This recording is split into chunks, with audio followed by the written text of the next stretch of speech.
All right, hi everyone. Welcome back to my channel. Okay, so this video is gonna be a little bit different today. This video is gonna be a no cut video. Like, I'm starting it, I'm not gonna stop it till I'm done. And I'm just gonna keep it a buck with y'all. I love editing, but my Bible journaling videos take me a full day to edit, just because like I'm such a perfectionist whenever it comes to that. So it takes me a full day to edit those. So this video today is going to be a message I actually spoke on at my church, but I want to come on here and talk to you guys about it too, because it's kind of like a prophetic update from the Lord.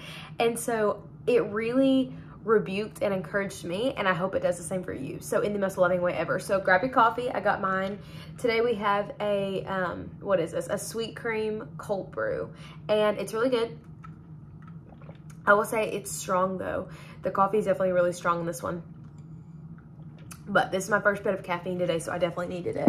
So as I'm filming this, it's a Sunday. I'm sure I'm gonna put this out Sunday night, maybe later, not really sure yet. But today we're gonna talk about something that the Lord has been speaking to me about. So I have my journal right here, and also everyone's been asking where I got this journal from. Y'all, I'm pretty sure I got this from Altered State, and I have a dupe on my Amazon storefront, but it's definitely not as good as this one. This one's just really beautiful, and I love it so much. So anyways, but let's get into today's word. First of all, I just want to thank you all so much for being here. I love doing content, and I'm just so grateful for all of you.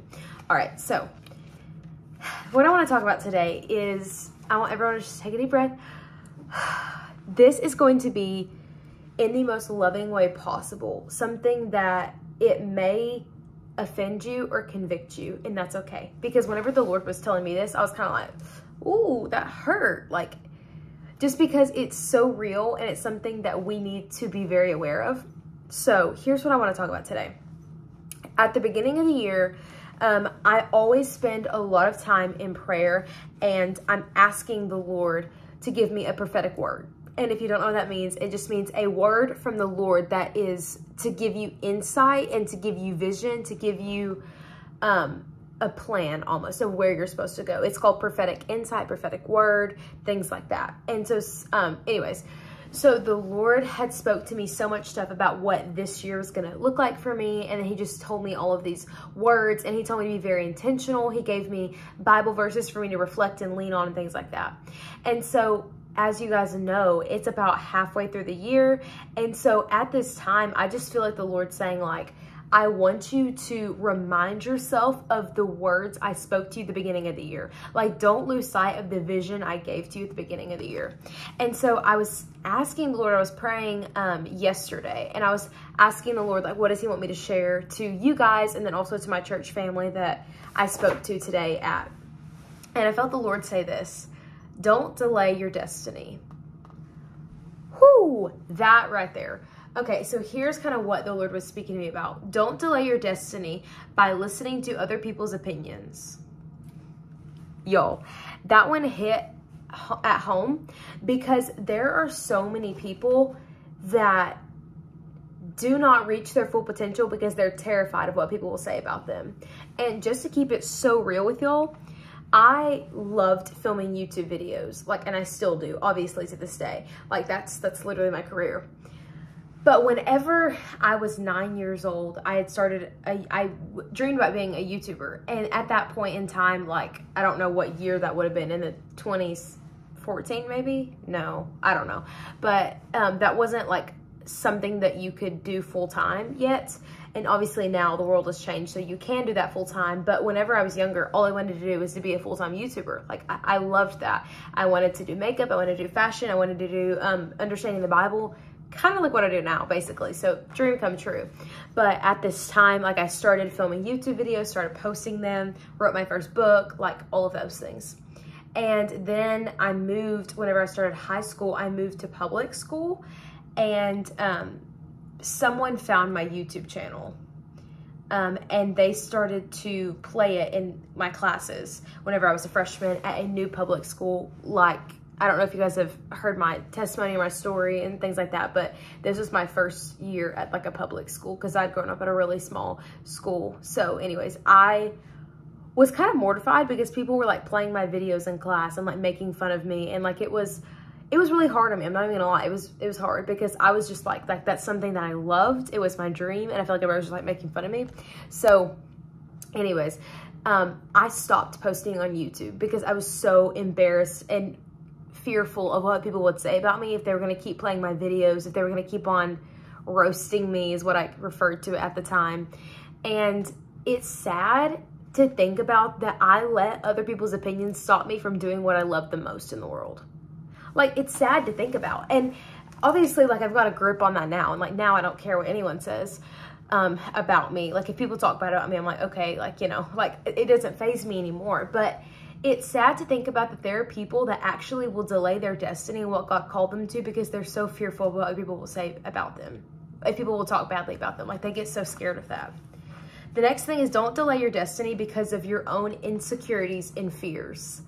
This one is also super real because there were times where I wanted to post on social media. I felt the Lord prompting me to, but I was so insecure and didn't feel worthy that I literally didn't post videos because I was like so fearful, or I didn't even film the videos because I was so fearful of what people would say. And also like the insecurities within me thinking like, oh, well, I'm too much of this, or I'm too little of this. Like I'm this or I'm that. Like I can never like make it, you know, doing social media. You know, people don't want to watch me. Then I was fearful of like, well, what if no one even watches it? What if, you know, just all of those things from the enemy. And I really had to learn what the voice of God sounded like. And then once I learned what the voice of God sounded like, I was able to determine what the enemy's voice sounded like. So whenever you know that God's voice sounds like peace, you will know that the enemy's voice sounds like fearful and anxiety, anything negative that's probably from the enemy. Whenever you hear that and it doesn't bring you peace, it doesn't feel loving and comforting, it's not from God, because God is a God of peace. And so the next one is don't delay your destiny because of your own mind. Because sometimes I feel like we talk ourselves out of what's good, what God's calling us to. We literally talk ourselves out of it. And we have to be so aware of that. The last thing is don't delay your destiny because of money. And I know this is more of like an adult thing. And so I'm about to be 20 in a couple of months. And there is that question of, okay, am I going to be able to make money? You know, or if I step out and do this, am I going to be able to make enough money to live? You know, things like that. And also I know that relates to a lot of adults where they're like, I want to do what God's called me to, but I don't know if financially I'll be okay if I put my life into that, you know, because following God looks like walking into the unknown. Like you don't exactly know, you know, what the future is, but you don't have to be in control. You have to surrender and let God lead.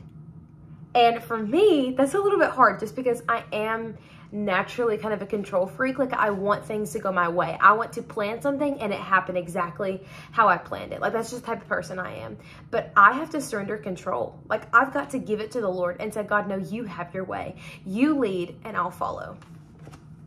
Submission and surrender is something that the Lord is calling us to, because whenever we submit to the Lord and we surrender our will to be right, we surrender our desire to do what we want to do, then the Lord is able to take over. He's able to lead us. And then whenever that happens, we're actually opening ourselves up to the true joy, to true peace, and to true life, because we're saying no to our desire and yes to His desire. And we're surrendering, we're coming under His authority. And so you just have to like remind yourself that if God called me to something, I know He's going to see it to completion. Like if God called me to step out and do something that may seem hard, I know He's going to see it to completion. So I don't have to be worried. Is it going to work out? If God called me to something, He has already considered me. He's already considered what the circumstances are. And He has never lost a battle, and He does not plan on losing. He doesn't. Can I just encourage you in this, that whenever you partner with God, you're partnering with the winning side. I mean, if you read through your Bible and you look at all of the Bible heroes, God did not let them lose. They were victorious because He is victorious. He's never lost a battle, and He is not about to start losing. He is forever and ever victorious. And whenever you partner with Him, you win, because you're partnering with God, God Almighty, the Alpha and the Omega, the beginning and the end. Whenever you partner with Him, you're partnering with the winning side. And I can tell you that to be true. So I just want to be so upfront and straight and honest with you about what the Lord was telling me. You have to stop fighting the call of God on your life. My girl, my friend, whoever you are, I'm going to touch your hand whenever I say this. You have to surrender your will to be right, because you don't get to create your identity. You don't get to wake up one day and say, this is actually who I am. You were predestined. God wrote your identity before you even had a heartbeat. He knew you before you were even formed in your mother's womb. That's literally biblical. And so he designed you, and he also designed a purpose for you. You already have a strong identity, and you have to become strong in the Lord. Whenever you become strong in who the Lord has called you to be, you cannot shake that out of your head, because God has called you to be something. Yo, that's incredible. Let's take a pause and have some of our coffee. So good. Cheers for the coffee or whatever you're drinking. Some people don't like coffee, so if you have an energy drink or a Dr. Pepper or a Diet Coke, whatever, or a smoothie. All right, let's keep going. Psalms 32, 8 through 11 says this: so don't make it difficult when I take you where you have not been before. Don't make me tug and pull you along. Just come with me. Y'all, is that not so good? The Lord is saying that to you. Don't make it difficult whenever I try to take you somewhere where you have not been before. Even if you don't understand where God's trying to take you, don't make him pull and tug you along. Say yes, submit to him, and let him lead you. Y'all, I cannot stress this enough. I think about the book of Esther, the story of Esther in the Bible, how Esther, if you don't know what I'm talking about, I'm just going to quickly recap. So Esther actually saved her generation. She saved all of her people, but there was a choice she had to make. She had to choose, is she going to go before the king and potentially get killed, or she could save her people? So those two things. If she walked into the king's palace, which at the time, if she walked into the king's throne room and she wasn't called upon by him and she just unannounced came, she could be killed because that's out of line for her. So she was risking her life by going to see the king and asking to save her people. But you know what? She was called out by her cousin Mordecai, and he said, well, first of all, let me backtrack. Esther was like, I can't do that. Like, the king hasn't called me into his throne room in 30 days. Like, if I go in there, I could potentially be killed. And so Mordecai sent her a letter back responding. And this is her cousin. He said, okay, well, I'm paraphrasing, but this is almost exactly what it says. He says, if you don't say yes, someone else will, but you and your family will perish. But who knows, maybe you are appointed to your royal position for such a time as this.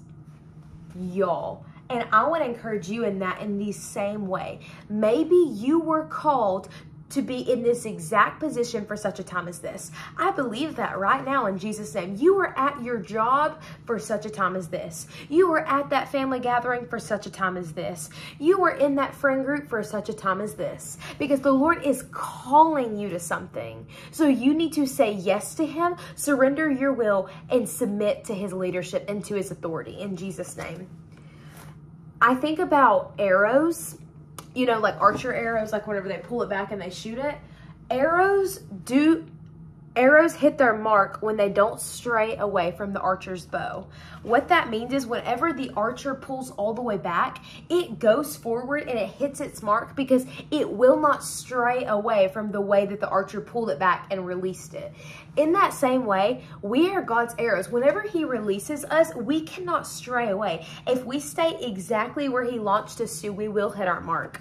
Okay, let's talk about acceleration for a minute. And I mean, whenever I talk about this, I'm talking about hitting your mark and getting to your purpose, an acceleration season. Whenever you are locked into your purpose, you accelerate. What that means is a roller coaster that I like, I believe it's in Silver Dollar City in Branson. I think that's what it's called. So the cart, let's say this is the cart, it moves like this. So you get onto it and then it moves, it turns, and then it goes up onto the track. Whenever it's locked into the track, then it zooms and it accelerates really, really fast forward. And so I think about that a lot. The cart could not take off until it was locked into the right position, then it accelerated. It couldn't take off whenever it was on the other track. It had to wait till it was moved onto the right track. In that same way, we cannot accelerate to our purpose if we do not have the vision that God has given us. So let me just break it down for you like this. If I'm over here and God is calling me over there, he's calling me to accomplish my purpose that way. If I don't see the vision to get there, then I'm going to be stuck piddling around and doing things that God did not call me to do. So I'm going to be stuck fulfilling little tasks that God did not call me to because I don't see the vision where God's calling me. But if I'm in my prayer room, listening to the Lord, getting insight from him, and I know that he's calling me to accelerate and go there to reach my point, then instead of focusing on little things that are meaningless, I'm going to be locked in on what God's called me to do, and then I'm going to accelerate towards it. Does that make sense?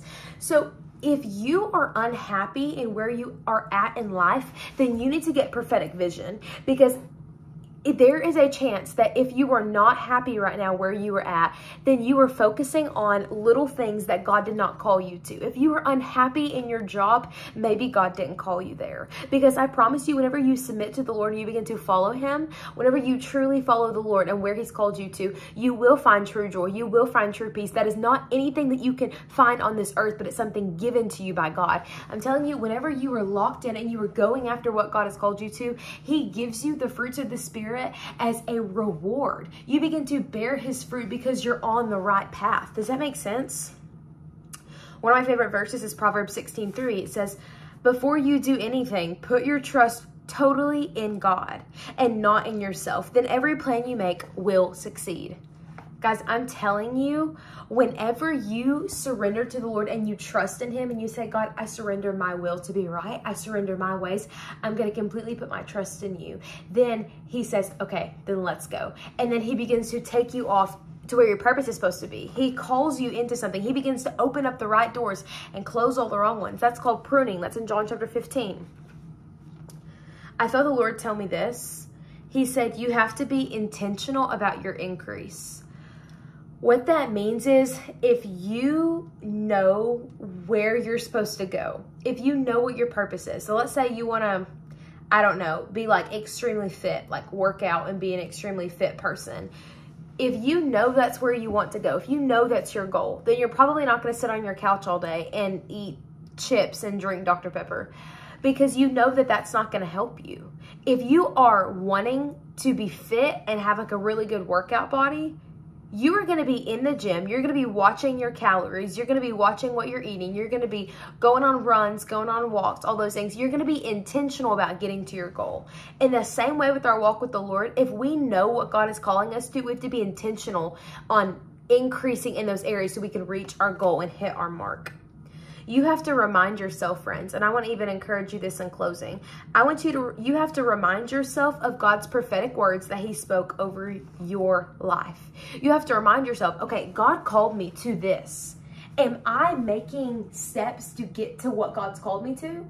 Or am I piddling around with things that don't matter? Am I getting into drama with people that is actually slowing me down? Like that doesn't matter. Because I'm telling you, whenever you see someone that's always in drama, always talking bad about someone, always has some new news to tell, it's probably because they're piddling around and they don't know what God's called them to. I don't know why I'm acting this out like this. Because they don't know what God's called them to, so all they can do is find little things and pick it up to distract themselves from the fact that they're not moving forward. Whew, that's a word right there. Whew, that's a word right there. I want you to say this over yourself. Purpose before me, and distractions behind me. Because you know what? In this season, my friends, y'all, we're finna move forward. We are not gonna stay in our spot, in our old spot, and not move forward. We are about to move forward towards everything that God's called us to. Purpose before us, distractions behind us. In Jesus' mighty name I pray. Y'all, I love you so much, and I believe in all of you so much. If you need to contact me, all the ways that you can contact me, follow me on social media, all those in the description box down below. I encourage you guys just to reach out. If you guys are looking for some Christian merch, or a study Bible, a journal, anything of the above, all linked in my description box down below, as well as my Amazon storefront where you guys can purchase anything that I purchased off of Amazon recently. Ways to sow into my ministry are also in the description box down below. I love you all so much, and I'm so incredibly grateful for you. I love you. Bye.